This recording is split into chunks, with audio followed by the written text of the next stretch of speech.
Spelling. For some of us, it makes total sense. The letters just seem to click into place in our minds. Others of us struggle with spelling. The letters don't seem to match the sounds in the word. No matter where we fall on the spectrum, we can all grow in this aspect of language arts. And what's more, spelling doesn't have to be boring. Let me show you how spelling can be part of the natural progression of learning when you use the Charlotte Mason approach.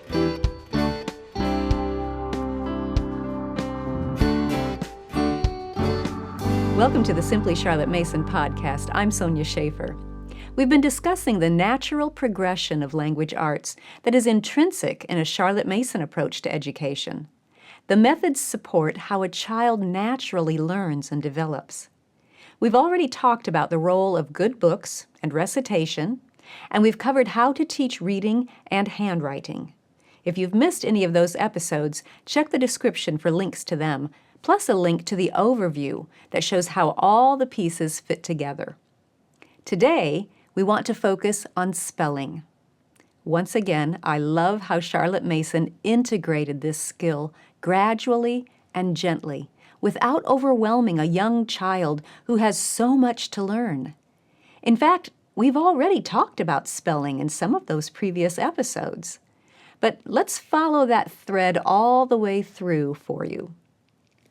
Your child receives a gentle introduction to spelling during reading lessons, specifically starting at the word-building stage. As your child is working with those wooden or foam or magnetic letters and building words with them, he's looking carefully at where each letter belongs. I think it's brilliant that the child doesn't need to know how to write for this gentle introduction. The child simply slides the letters into place. When he progresses to the next stage of reading lessons, he continues to build words with letter tiles, but the level is bumped up a bit. You may recall that when we introduce a word in those lessons, we write it on the board and talk about it, then we cover it up and have the child find the word in a pile of word cards, and then see if he can build the word with the letter tiles. Now, if he falters or starts to spell it incorrectly, we uncover the word so he can see how it is spelled. Do you remember that part? Why do we do that? Well, we all have certain words about which we have an eternal debate set up in our minds. Is that one ER or AR? Is that one IE or EI? We have that debate because we've seen the word spelled both ways. So we have two conflicting visual imprints in our minds. Charlotte wanted to avoid that mental conflict as much as possible. So we don't tell our children to guess at a word's spelling. We show them the correct spelling. Now, sometimes I get asked what to do about children who are writing just for fun in their free time. They might create a card for you or write a little message. Often there are misspelled words in those special gifts. Don't worry about correcting your child's spelling in those situations. Somehow, the children know that if they're trying something just for fun, it's not the same as if they're in a school lesson purposefully focused on and learning how to spell. If your child asks you how to spell a word while she's creating that card or note, tell her the correct spelling. I know, sometimes that can feel tedious, especially if your child tends to write long messages. But telling her to guess, or to guess by sounding it out, will only lead to those mental debates. If she has already guessed and mentally moved on to something else, just accept the idea of her words without correcting the spelling. But if she asks for help and during actual reading lessons, try to make sure that she sees the correct spellings. So, reading lessons give that gentle introduction to spelling. Handwriting lessons do too. We talked last time about the progression of learning strokes to letters made with those strokes to words made with those letters. All of those steps involve copy work. As your student looks at the model of the word that she's to copy, she's seeing the correct spelling and then is practicing writing the letters in the correct order. We do not, however, ask her to spell a word without looking yet. At the copywork stage, she's still expending a lot of mental effort to form each letter correctly. So we give her time to become comfortable in writing the letters. We gently reinforce correct spelling by asking her to look closely and carefully at each letter in the words she's copying. But we don't ask her to write any of them from memory until we get to the transcription stage. Now go back and watch that episode again if you need a reminder of those stages.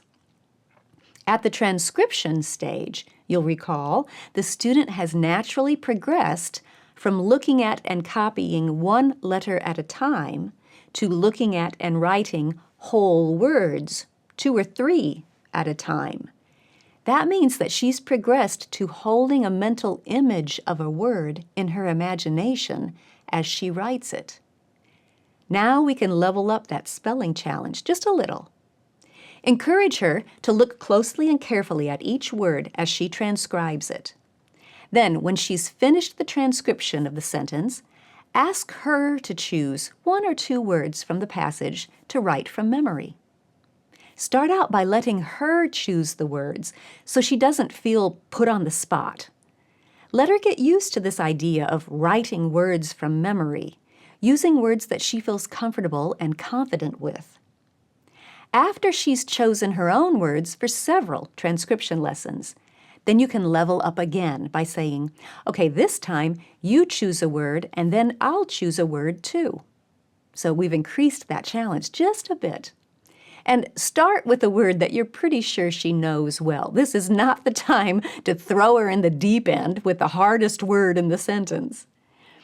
Every few lessons, you can level up by increasing the number of words she should write from memory, some of her own choosing, and some of yours. And I like to choose short phrases of maybe 3 or 4 words when we get that far. See, when she's comfortable writing short phrases from memory, now you've set her up for success in the final stage of spelling, dictation. Charlotte Mason began using the method of dictation when the student was about 10 years old or about a 4th grade level. A key aspect of this stage of spelling is that it is prepared dictation, not cold turkey dictation. The student studies the passage ahead of time in order to eliminate that, oh, I'm not sure, so I'm going to guess and probably set up a mental debate quandary. Remember, we want the student to see the words spelled correctly as much as possible. So, start with a short sentence. Now, at this point, your student has probably been writing, possibly 8 words from memory already during her transcription work, 4 of her own choosing, and a 4-word phrase of your choosing. All the way through the word building and the copy work and the transcription, she's been building up a storehouse of words that she knows how to spell. So this next step, the dictation step, simply requires her to look over the sentence and see if there are any words she doesn't know how to spell yet. Ideally, there will be only 1 or 2 at this point in the process. Have her underline those words in the sentence and then study them however she learns best. She might simply look at the word until she has that mental snapshot with every letter in place. She might look at the word and trace it on the tabletop or write it. She might look at the word and say each letter to herself. She might build the word with letter tiles. Different people learn best in different ways. And part of this process is helping your student to discover what works best for her. Don't automatically require her to practice writing the words that she doesn't know. That might be the best learning tool for some students, but for others, it might just be busy work. Now, once she is sure she knows how to spell all the words in the sentence that was assigned to her, She should come to you and tell you she's ready. That's when you spot check. Go back, look at the words that she underlined, and ask her to spell them for you. This can just be a verbal spelling, if that works for her.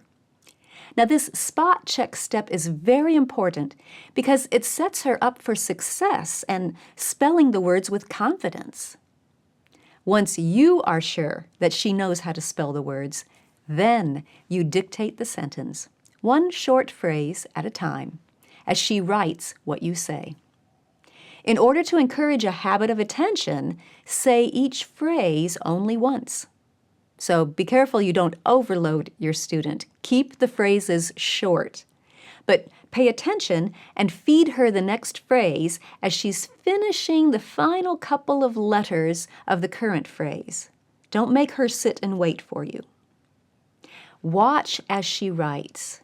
Now, if you've done all the things that I just described, identifying and underlining the words to be studied, and limiting those words to only one or two, and studying in a way that fits your student best, and spot checking before the dictation, if you've done all of that, mistakes should be few and far between.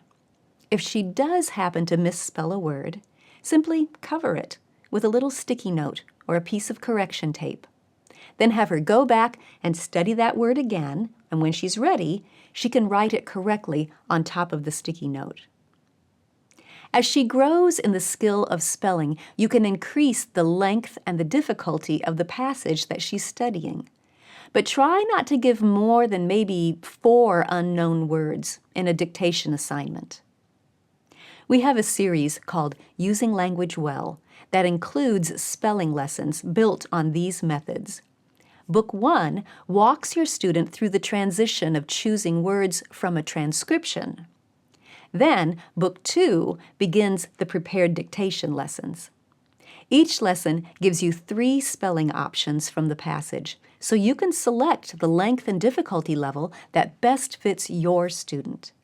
Check the description for a link to this exciting second edition of Using Language Well. The idea of integrating spelling gently and gradually with reading and handwriting is so beneficial for your student. It makes sure that even in spelling lessons, your student is getting fed with good ideas, not just memorizing a list of words.